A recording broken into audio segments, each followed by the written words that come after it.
Hola y bienvenidos sean todos a un nuevo encuentro con el lenguaje. Vamos a dar inicio a esta lección revisando el trabajo independiente orientado en la clase anterior, en el que debían ustedes redactar una oración bimembre donde utilizaran parejas de sustantivo y adjetivo. Observen la siguiente lámina.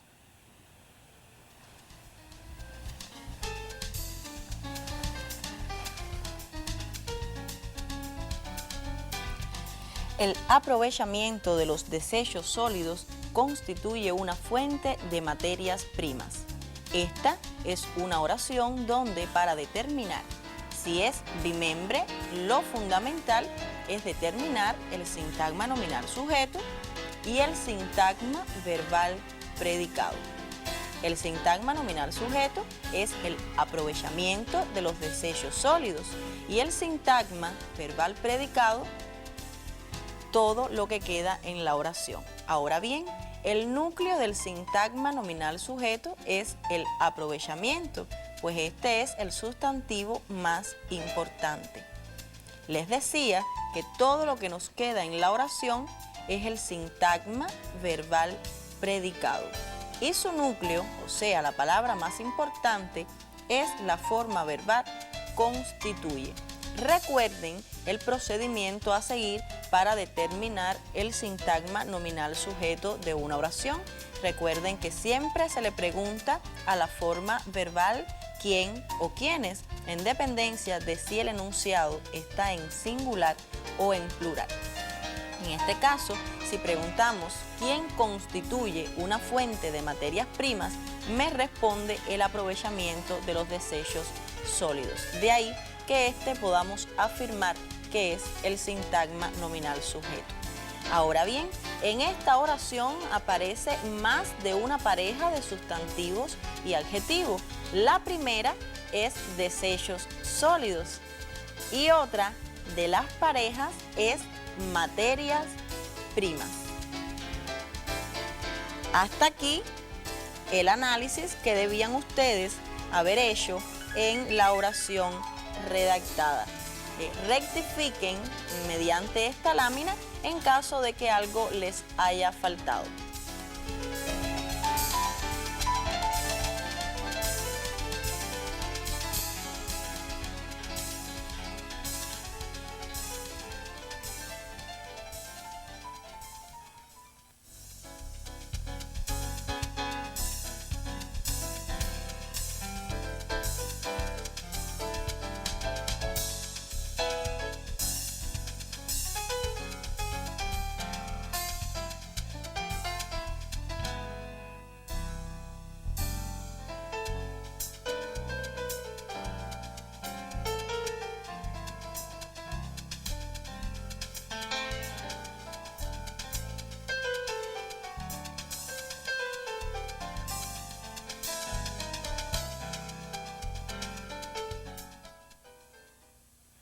En esta oración redactada han podido ustedes observar categorías gramaticales ya estudiadas en lecciones anteriores, como son la oración bimembre y la pareja de sustantivo y adjetivo. A este contenido estaremos dedicando este encuentro, donde mediante ejercicios consolidaremos lo aprendido. Les propongo entonces copiar el tema de hoy.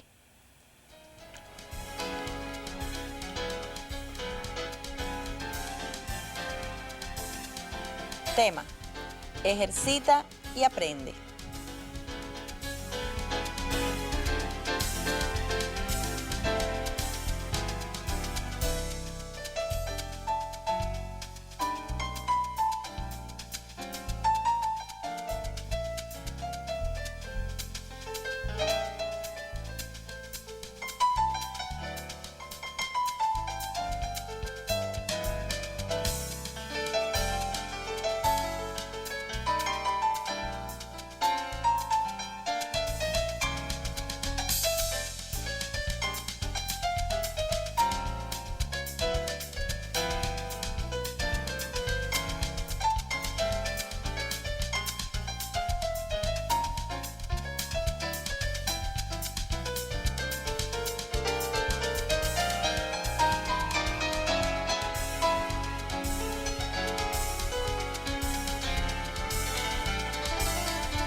Les propongo que para comenzar presten especial atención a las imágenes que ahora les muestro.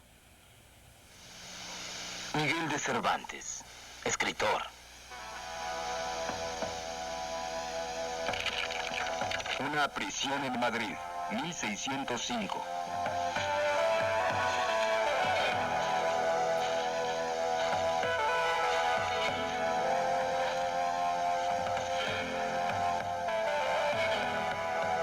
Y bien, Miguel de Cervantes, una vez más en prisión. Así estoy cerca de los humildes. Los humildes han sido siempre mi fuente de inspiración. Pero esta vez no es por problemas de trabajo o por incumplir sus deudas. ¿Qué sucedió? Ni siquiera conocí al hombre. Claro, claro. Pero ahí estaba, asesinado junto a su puerta. Un caballero de la corte. ¿Tiene cargos específicos contra mí o alguno de los míos? Contra usted, tal vez no. Más bien sospecho de una mujer. ¿Una mujer? Sí, así es. Su hermana o su hija. ¿Y en qué se basa para hacer tales deducciones? ¿Solo porque la víctima fue un joven caballero, su asesino debió ser una mujer? ¿Esa es la nueva clase de justicia en Madrid? Me han dicho que como orador es usted alarmante, Cervantes. Pero créame, en mis largos años de carrera al servicio de la justicia he lidiado con muchos sinvergüenzas. Y usted no me impresiona. También yo, al servicio del rey, conocí a algunos sinvergüenzas. Hasta perdí un brazo en la batalla de Lepanto. 5 años fui prisionero de los bárbaros moros. Sobreviví a varios intentos de fuga. Vi a muchos amigos morir o ser heridos en combate. Pero sabe, hay una cosa ante la que siempre he temblado. ¿Qué cosa? La estupidez de la humanidad. Veamos. El gran Cervantes compartirá ahora su filosofía de la vida del hombre. Don Quijote de la Mancha, su último libro. Ojalá tenga más éxito que sus obras de teatro y otros escritos. La fama nunca ha sido mi obsesión. Escribo solo por placer. No, amigo mío. Eso lo dicen los fracasados. He leído su libro y trato de comprender la clase de hombre que es usted. Este Don Quijote, un despacedor de entuertos, con sus ojos demenciales, luchando contra molinos de viento, ¿es igual a usted, digo yo? Tal vez. Aunque quizá me parezca más a Sancho Panza. Ah, claro, Sancho Panza. El pobre siervo que debe sufrir los grandes delirios de su amo. Los delirios de la vida, respetable señor. Que no es lo mismo. Miguel de Cervantes y Saavedra, conocido como el Manco de Lepanto, pues quedó mutilado de un brazo en una batalla en Lepanto, es uno de los más grandes escritores de todos los tiempos en lengua española. Cervantes, tal y como nos mostró el material, fue muy perseguido por denunciar en sus obras los males que azotaban a la sociedad española de su tiempo. De ahí que en su más importante obra, el ingenioso hidalgo Don Quijote de la Mancha tuviera que pintar al protagonista loco, tratando de evitar ser víctima de opresión y maltrato. Ahora les propongo observar la lectura de un poema.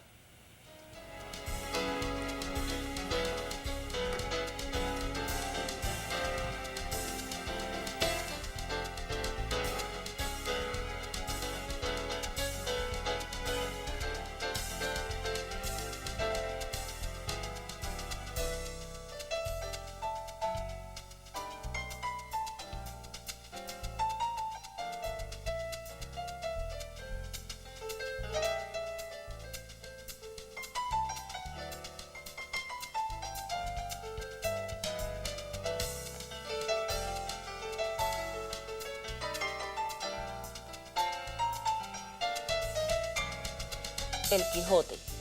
Con la crédula fe de los infantes, la humanidad por las edades vino, glorias soñando en su inmortal destino y quimeras grandiosas y brillantes, pero al fin en sus manos anhelantes, rasgado el velo del ideal divino, vio al mundo innoble, sórdido y mezquino, y riendo de dolor surgió Cervantes.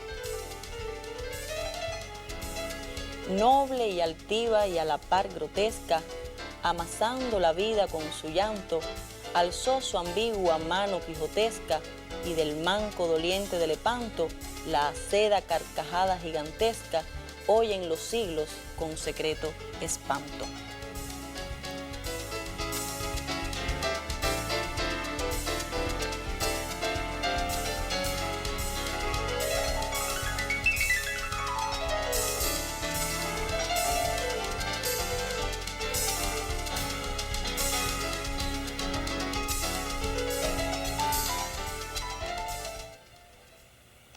¿Qué relación creen ustedes que se pueda establecer entre las imágenes observadas y el poema escuchado? Pues claro, las imágenes nos mostraron a Cervantes, el escritor de El Quijote, personaje a quien se dedica el poema que acaban ustedes de escuchar. Ahora les propongo, para comenzar la práctica gramatical, utilizar un fragmento de este soneto. Cópienlo y sean cuidadosos con la ortografía.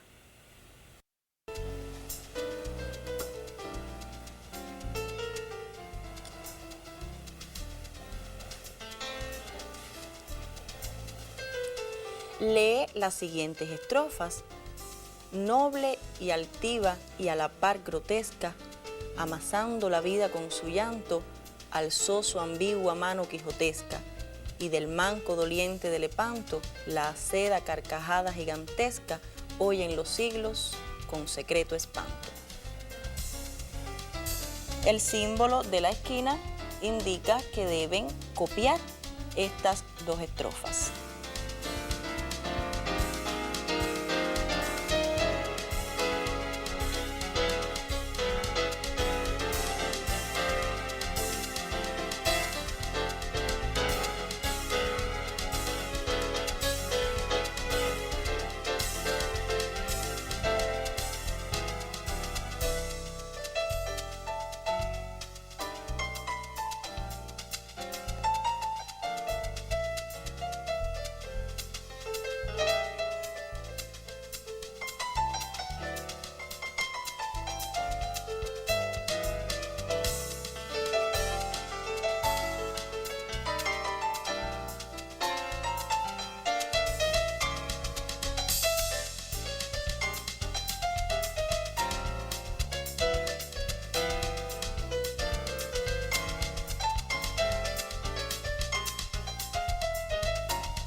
para comprender un texto, lo primero será conocer el significado de cada una de sus palabras. Ahora les mostraré una lámina donde les propongo el significado de los vocablos menos usuales.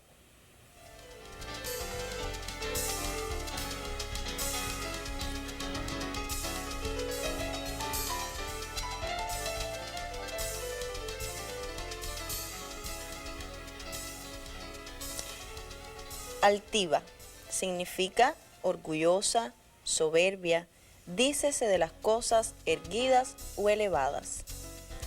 Grotesca significa ridícula y extravagante. Ambigua, que puede admitir distintas interpretaciones. Incierta, dudosa, dícese de quien no define sus opiniones.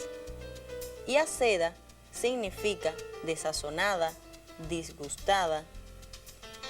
Fíjense que pueden ustedes con esta lámina copiar el significado de estas palabras que definitivamente no son muy usuales en nuestro hablar cotidiano.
Ahora sí, observen y copien las primeras actividades que deberán ustedes responder sobre la base de las estrofas que acaban de copiar.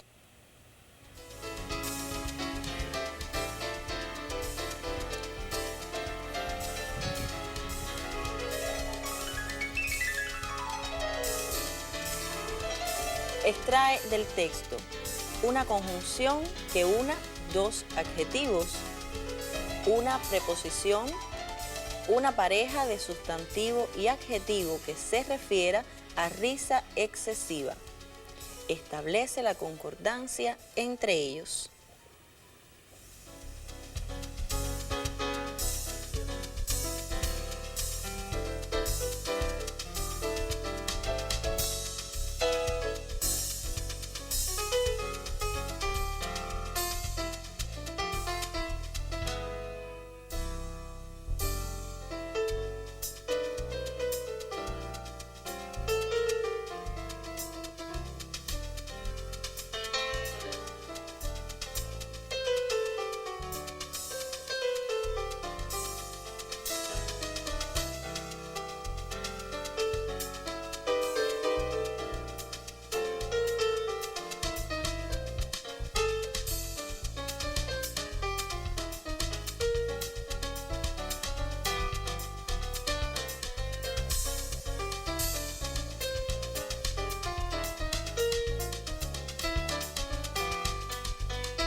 Ya en esta lámina se muestran las otras actividades que deberán ustedes resolver.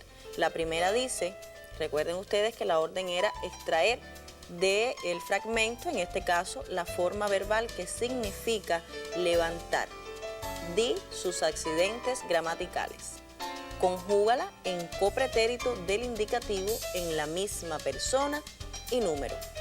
Otra actividad, deben extraer un sustantivo que sea sinónimo de centuria y clasificarlo.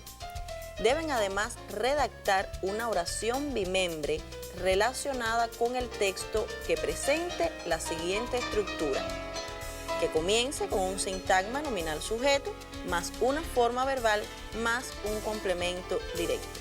Y por último, deben extraer un pronombre y clasificarlo.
espero que con el tiempo transcurrido hayan ustedes podido resolver cada una de las actividades que acabamos de proponerles. Espero hayan podido observar cómo a través de este ejercicio hemos tratado de ejercitar cada uno de los contenidos gramaticales estudiados hasta este encuentro.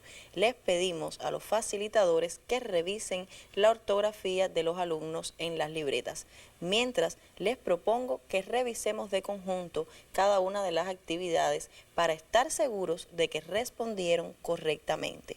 No dejen de ser cuidadosos para que no cometan errores ortográficos.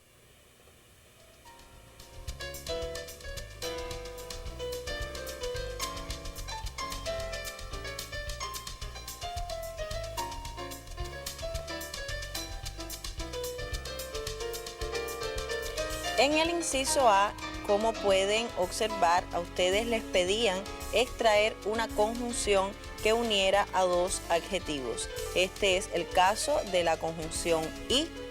Recuerden que a la hora de clasificarla, esta es una conjunción copulativa. Luego les pedían a ustedes extraer una preposición. Aquí aparecen algunas de las preposiciones que formaban parte de este fragmento que ustedes copiaron con anterioridad.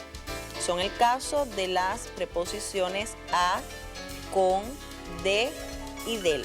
Vamos a especificarles aquí que del es una contracción que se une a partir de la preposición de y el artículo el, pero es considerada una preposición también. En casos como este es necesario utilizarla, pues no es correcto decir de él, sino del. De ahí que surja esta contracción que, reitero, es la unión de la preposición de con el artículo el. En el inciso C, les pedían a ustedes una pareja de sustantivo y adjetivo que hiciera referencia a la risa excesiva. Es el caso de carcajada gigantesca.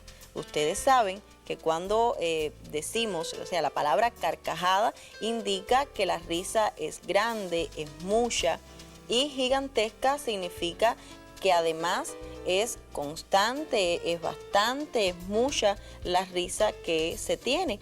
De ahí que la pareja que indique risa excesiva es carcajada gigantesca.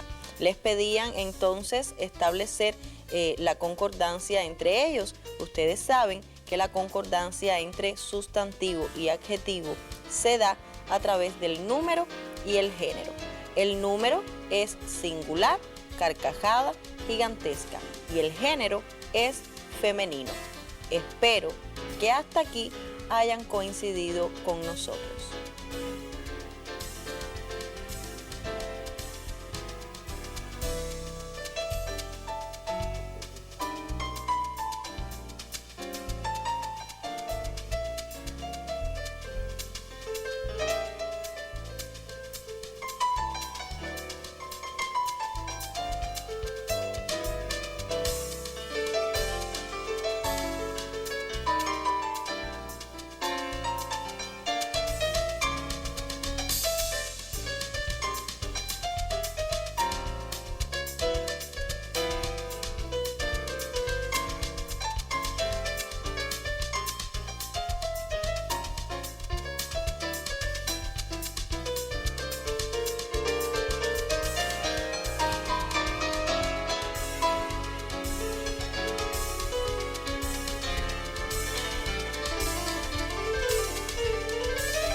Ya en esta lámina se muestra la respuesta de otros dos incisos.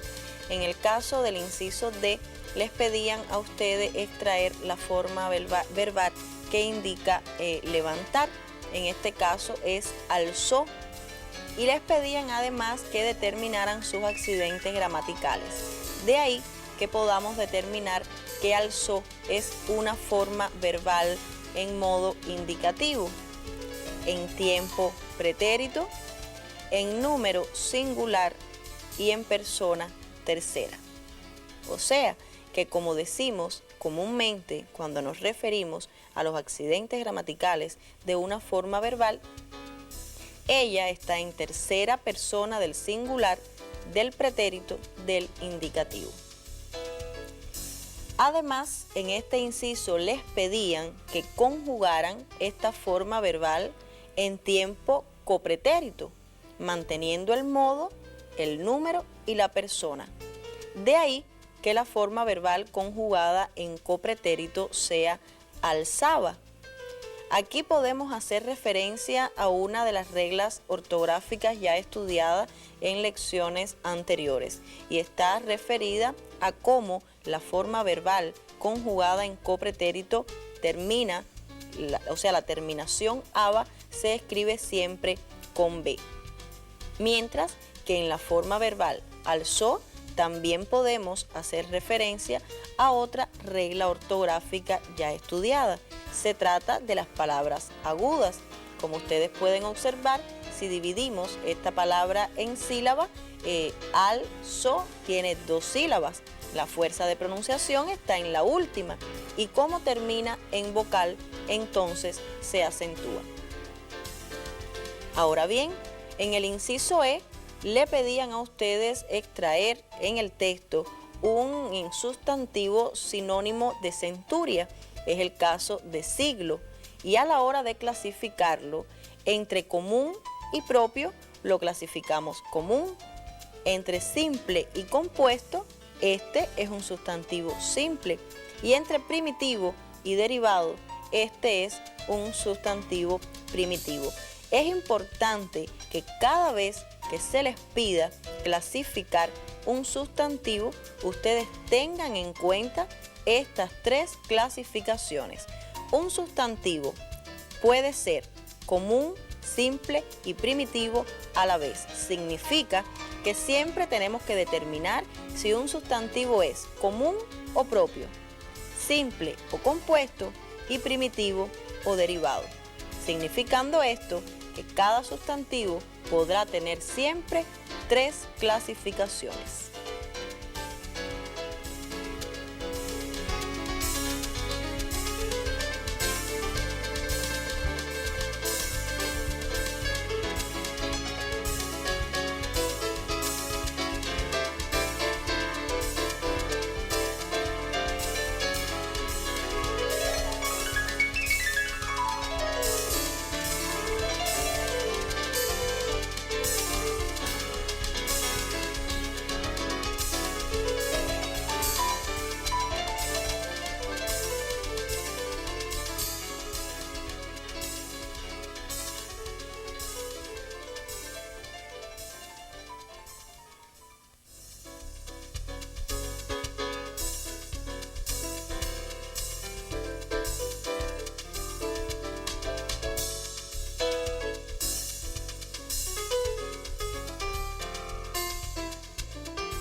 En esta lámina aparece ya un ejemplo, o sea, un modelo de oración bimembre que podían ustedes haber redactado.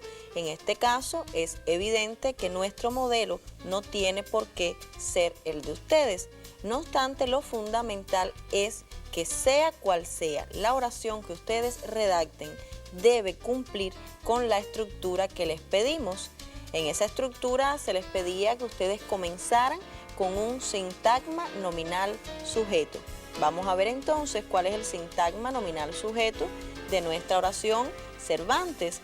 Recuerden ustedes cómo el procedimiento para estar seguros de que hemos determinado correctamente el sintagma nominal sujeto es preguntarle a la forma verbal quién o quiénes. En este caso, la forma verbal de esta oración es creó, del verbo crear. ¿Quién creó a Don Quijote? Me responde Cervantes. O sea que ciertamente Cervantes es el sintagma nominal sujeto de esta oración. Todo lo que nos queda es sintagma verbal predicado. Y de esta forma ya tenemos nosotros una oración bimembre, o sea, que consta de sus dos miembros, sintagma nominal sujeto y sintagma verbal predicado. La estructura les pedía también seleccionar, o sea, determinado el sintagma nominal sujeto, determinar el núcleo de ese sintagma es muy fácil, pues buscamos cuál es el sustantivo más importante. En este caso, Cervantes es la única palabra que integra este sintagma nominal sujeto y evidentemente es un sustantivo propio en este caso. Luego, el núcleo del sintagma verbal predicado es creó. Recuerden ustedes que el núcleo de todo sintagma es la palabra más importante y en el predicado la forma verbal es la que nos dice qué acción se está realizando. Nos queda en la oración a Don Quijote. Don Quijote es el complemento directo de esa oración. Vamos a recordar el procedimiento y se trata de preguntarle a la forma verbal qué es lo. En este caso le preguntamos a la forma verbal qué es lo creado y me responde a Don Quijote. De ahí que este sea el complemento directo de la oración. Y de esta forma hemos cumplido con la estructura que nos pedían de sintagma nominal sujeto, forma verbal y complemento directo. Estos son los tres elementos que componen a esta oración. Por último, el inciso G les pedía que extrajeran ustedes un pronombre y debían clasificarlo. Un pronombre que aparecía en ese fragmento es su y es un pronombre posesivo.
Este ha sido un ejercicio que les permitió ejercitar de forma integradora los más importantes conocimientos gramaticales estudiados hasta aquí, así como algunos también relacionados con la ortografía. Ahora les propongo observar qué nos tiene el trabajo independiente para la próxima lección.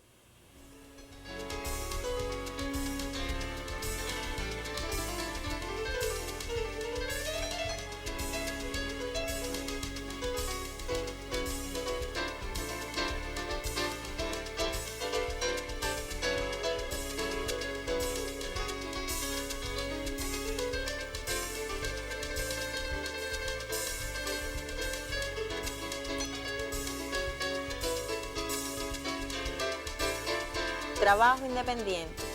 Imagina que vives en la época de Cervantes y te encuentras con Don Quijote y Sancho luego de los sucesos de los molinos de viento, que para el caballero andante eran gigantes. Narra tus impresiones al encontrarlos. En esa lámina les mostramos los molinos de viento que Don Quijote consideraba gigantes.